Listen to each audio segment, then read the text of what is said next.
नमस्कार। मैं हूं मनोहर मनोज।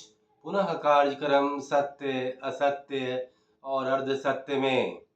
दोस्तों, काफी अरसे के बाद आज मैं इस प्रोग्राम में आपके सामने रूबरू हूं। आप सभी दर्शकों से अनुरोध है कि यह सत्य असत्य और अर्ध सत्य प्रोग्राम बिल्कुल निष्पक्षता, वस्तुनिष्ठता, न किसी से दोस्ती न काहू से बैर, न ऊधो से लेना न माधो को देना के सिद्धांतों पर चलता है। हम पूर्ण रूप से शुद्ध मीडिया धर्म का पालन करते हुए हर सही को सही और हर गलत को गलत कहने में विश्वास रखते हैं। हमारे किसी भी कार्यक्रम के टॉपिक का विश्लेषण बिल्कुल सटीकता पर आधारित होता है, उसकी मेरिट पर आधारित होता है और समाज, देश, सिस्टम के व्यापक सरोकारों से लेते हुए हम अपना उसमें पक्ष रखते हैं। वह पक्ष तार्किकता, सत्यनिष्ठता और वस्तुनिष्ठता की कसौटी पर होता है। हमारा एजेंडा सिर्फ एक है कि मीडिया हमेशा प्रिवेल करे।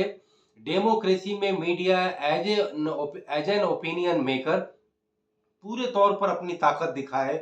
वह ताकत जिसमें विराट संवेदनशीलता हो, जिसमें विराट सहिष्णुता हो, जिसमें विराट मानवीय सरोकार हो और एक आधुनिक जनजीवन को आगे बढ़ाने के सारे मादे उसमें छिपे हों। तो दोस्तों, आज काफी अरसे के बाद हम आप जिस टॉपिक पर बात करने जा रहे हैं वह टॉपिक है कि सुप्रीम कोर्ट का एक बड़ा फैसला आया। वह यह कि जो सरकार किसी भी अपने नज़र में जो अपराध करता है या कोई गैर कानूनी कार्य करता है, उसे अगर वो जो सजा देती है, वह तमाम जो परंपरागत और जो कन्वेंशनल तरीका है सरकारों का, उसे न अपनाकर उनको किसी न किसी तरीके से देखा जाता है कि ये कहाँ पर गैर कानूनी है, कहाँ फंसे हुए हैं और उनके किसी भी कंस्ट्रक्शन को, किसी भी निर्माण को बुलडोजर चला करके ढहा दिया जाता है। यानी एक मंकी जस्टिस, जो डेमोक्रेटिक इलेक्टेड गवर्नमेंट, जो एक तरह से multi pillar government, multi layered government, जहां चेक एंड बैलेंस होता हो, वह सरकार जिसका नाम आता है वह है उत्तर प्रदेश की योगी आदित्यनाथ की सरकार।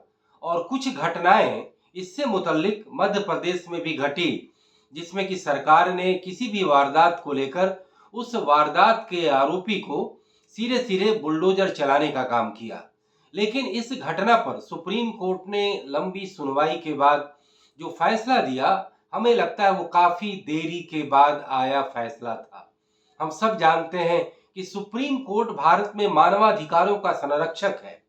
सुप्रीम कोर्ट कहीं न कहीं सरकार के वो गलत फैसले, कार्यपालिका के वो गलत फैसले या विधायिका के गैर संवैधानिक कानून या किसी भी तरीके का जिसमें कि विवाद की स्थिति हो, उसमें अपना मत देता है और वह कानून और न्याय के सिद्धांतों पर आधारित होता है। दोस्तों, उत्तर प्रदेश में जो करीब सैकड़ों घटनाएं योगी आदित्यनाथ की सरकार में चली, जिसमें कि बुलडोजर चलवाया गया, यह भी कहा गया कि उस बुलडोजर के मायने सांप्रदायिक थे। यानी एक संप्रदाय विशेष के अपराधियों ने यदि अपराध किया तो उसकी सजा सीधे सरकार ने बुलडोजर से दी। उसमें यह भी देखा गया कि जहां सरकार के एजेंडे और सरकार के अपनी आइडेंटिटी पॉलिटिक्स से जो चीजें मेल नहीं खाती थी, सरकार ने खौफ क्रिएट करने के लिए उसे बुलडोजर का उपयोग किया। जहां सरकार ने देखा कि उसका पुलिस बल विफल था, उसकी कानून और व्यवस्था की मशीनरी विफल थी, उसके बाद आनन फानन में बुलडोजर चलाने का काम किया गया। ठीक इसी तरीके से अपराधियों को नियंत्रित करने को लेकर इनकाउंटर की भी घटना बताया जाता है कि उत्तर प्रदेश में सबसे ज्यादा घटी। एक आंकड़े के मुताबिक मोटे तौर पर 500 से ज्यादा इनकाउंटर की घटनाएं हुई। यह बात ठीक है कि जब इनकाउंटर किया जाता है तो पुलिस को उसमें एक हरक्यूलियन टास्क मिल जाता है। यह दिखाया जाता है कि पुलिस इस समाज का नायक है, एक ऐसा नायक जो हमेशा सही करती है। और जब यह बताया जाता है कि जब कानून का इस्तेमाल करके या तमाम तौर तरीकों का इस्तेमाल पुलिस करती है तो कहा जाता है कि अपराध काबू में नहीं आ पाता। लेकिन हमें लगता है कि यह पुलिस की विफलता है।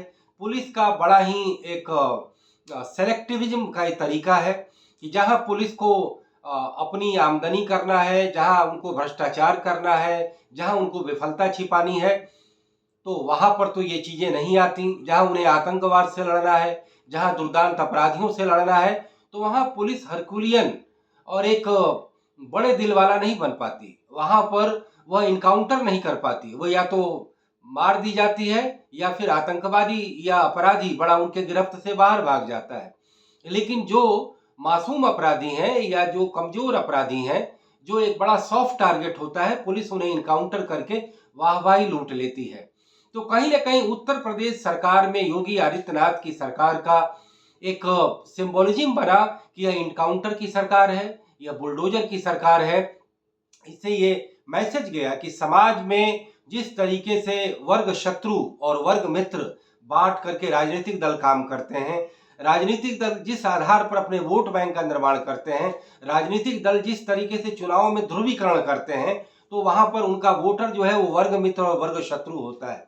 तो कहीं न कहीं ये इनकाउंटर की घटनाएं या बुलडोजर की घटनाएं वर्ग मित्र और वर्ग शत्रु के आधार पर की जाती है और की जाती रही है। लेकिन दुर्भाग्य से जो मीडिया का नया दौर भारतीय लोकतंत्र में हम देख रहे हैं, तो इसमें कि भारतीय मीडिया एक तरह से चुप है और चुप होने की वजह है वह कहीं न कहीं सरकार के शिकंजे में है। मीडिया के गले पर सरकार की जो है सरकार का हाथ रखा हुआ है। उन्हें विज्ञापनों के जरिए नियंत्रित करना है, उन्हें लाइसेंसिंग के जरिए नियंत्रित करना है, उनके मालिकों के हितों और हित के आधार पर उनके मालिकों को सरकार और पॉलिटिकल पार्टी को अपने वश में करना है। क्योंकि मीडिया को संवैधानिक राइट नहीं है, मीडिया पर्सन हर तरीके से प्रोटेक्टेड नहीं है।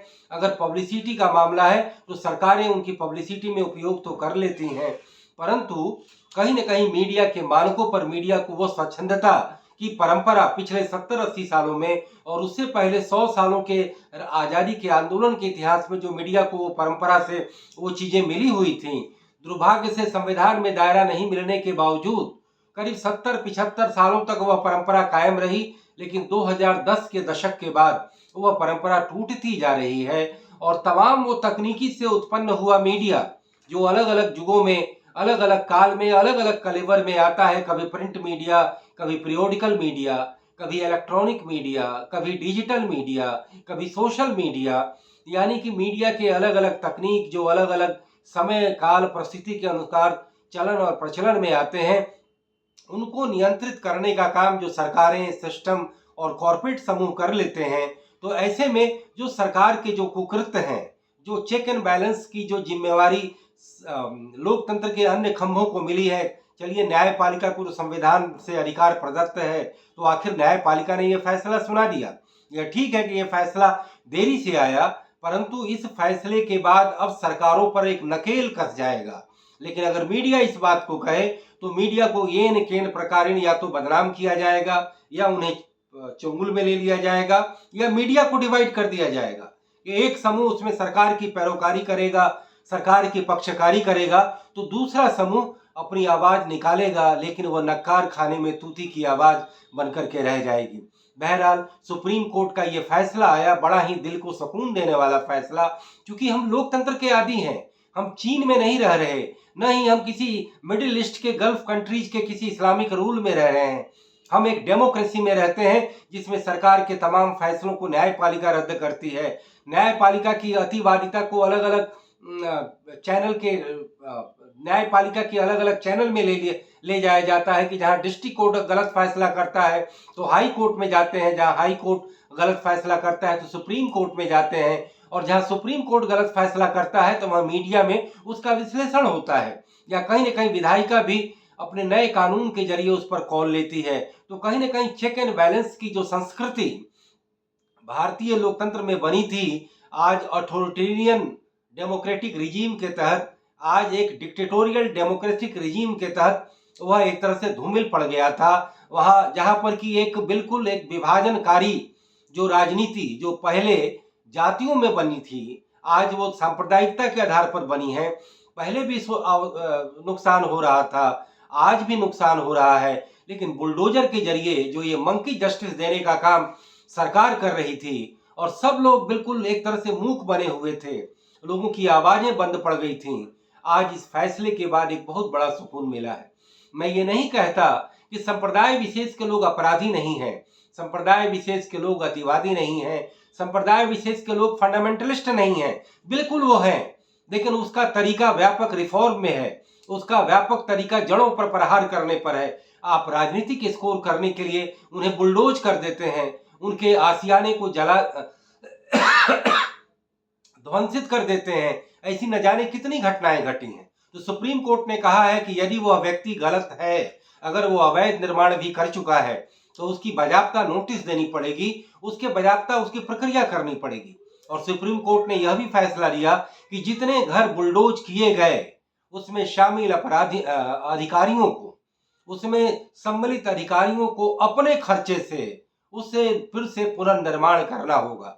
अब यह बात ठीक है कि प्रैक्टिकल तरीके से सरकार होती है और सरकार ही अपने अपने तरीके से नियम पूर्वक भी वह कार्यपालिका को नियंत्रित तो करती ही है, वह न्यायपालिका को भी नियंत्रित करती है, और मीडिया को तो खूब नियंत्रित करने का तरीका सरकारों को आता है। तो इसके तरीके निकाले जाएंगे। लेकिन योगी आदित्यनाथ जो लोकसभा चुनाव में जिनकी बड़ी बुरी तरीके से हार हुई, जिनकी अयोध्या में भी हार हुई, और उसके बाद कहीं न कहीं विपक्षी समाजवादी पार्टी का मोरल हाई ग्राउंड बढ़ा, और उसके बाद अभी उपचुनाव में पॉलिटिकल टेस्ट होना है। लेकिन जिस तरीके से ये फैसले आए कि आपकी अगर पुलिस बड़ी चाक चौबंद है, तो आज भी आपकी पुलिस अगर कोई की सुनवाई करने जाती है, पासपोर्ट की वेरिफिकेशन करने जाती है, तो अभी भी 500 और 1000 रुपये की अपेक्षा रखती है। आज भी थानों में दलाल भरे पड़े हैं। आज भी पूरे मतलब पुलिस सिस्टम में करप्शन आज भी कम नहीं हुआ है। लेकिन एक मैसेज दिया जा रहा है कि सरकार की हुक्म बजाने वाली यह पुलिस है, सरकार की हुक्म बजाए, लेकिन वह जनता के व्यापक इंटरेस्ट में बजाए, जनता के लिए वह एक रियल हीरो बने, वह जनता की रोज रोज की समस्याएं, जो जुल्म, अत्याचार, शोषण, अनाचार, बलात्कार, कदाचार, दुराचार, तिरस्कार, व्यभिचार और तरह तरह के भ्रष्टाचार जो हो रहे हैं, उसे लेकर के काम करे, तो फिर सरकार को सलूट किया जाता, सरकार की वाहवाही होती। कुछ चंद बुलडोजर के फैसलों के जरिए और कुछ चंद इनकाउंटर के फैसलों के जरिए उत्तर प्रदेश की ही बात करें तो 25 करोड़ जनता को कोई न्याय मिल जाता हो, ऐसी बात नहीं है। केवल सरकार एक सेंसेशन क्रिएट करती है खबरों के जरिए, ध्रुवीकरण के जरिए। मैं ये कहता हूं कि यदि यह योगी आदित्यनाथ की सरकार यदि मुस्लिम फंडामेंटलिज्म के लिए अगर मदरसे को बंद करती है कानून बना करके, और उन्हें मेन स्ट्रीम में लाती है, उन्हें आधुनिक शिक्षाओं और तमाम साधनों से जो है उनको जोड़ती है, तो मुझे लगता है कि मुस्लिम समाज का बहुत बड़ा भला होगा। और कहीं ना कहीं समाज में जो अलग अलग तरीके से जो फंडामेंटलिज्म उपजता है, चाहे वो हिंदू फंडामेंटलिज्म हो, मुस्लिम फंडामेंटलिज्म हो या कास्ट फंडामेंटलिज्म हो, अगर उसको एक तरह से बिल्कुल जड़ से खत्म करने की बात होगी, तो समाज, देश और सिस्टम का बहुत बड़ा भला होगा। बहरहाल बुलडोजर को लेकर के जो फैसला सुप्रीम कोर्ट ने दिया है वो बेहद स्वागत योग्य है। कहीं ना कहीं न्याय की जीत हुई है, लोकतंत्र की जीत हुई है, और कहीं ना कहीं आज अमेरिका के इलेक्शन के बहाने जो लिबर्टी, फ्रैटर्निटी और तमाम फ्रीडम की जो बात होती है, कहीं ना कहीं विचारों की स्वतंत्रता का भी एक तरह से कहीं ना कहीं इसके जरिए फतह हासिल हुआ है। और मुझे लगता है कि मीडिया को एक तरह से पूरी आज़ादी दी जानी चाहिए, कि मीडिया और पूरा एक इकोसिस्टम दिया जाना चाहिए कि मीडिया काम करे। लेकिन ध्यान रखिए, अगर मीडिया अपनी जिम्मेवारियों से, मीडिया अपनी रेस्पॉन्सिबिलिटी से, और मीडिया अपनी मिस एडवेंचरिज्म करता है जिसमें कि केवल खबरों की सनसनी बनाई जाती है, 3 का 5 दिखाया जाता है, तो मीडिया को भी पनिश किया जाना चाहिए। ये समाज के भले के लिए होगा, कहीं भी सत्य की जीत होनी चाहिए। बहरहाल सुप्रीम कोर्ट के फैसले ने एक नया माहौल क्रिएट किया है भारत की उस डेमोक्रेसी में जो समकालीन परिस्थितियों में कहीं ना कहीं एक अंकुश का शिकार हो गई थी, और लोगों को खुली हवा में सांस लेने का एक तरह से माहौल नहीं मिल पा रहा था। तो दोस्तों, इसी नोट के साथ इजाजत दीजिए, फिर बात होगी किसी अन्य मुद्दों पर, किसी और टॉपिक पर। तब तक के लिए नमस्कार, गुड बाय, जय हिंद, शब बखैर।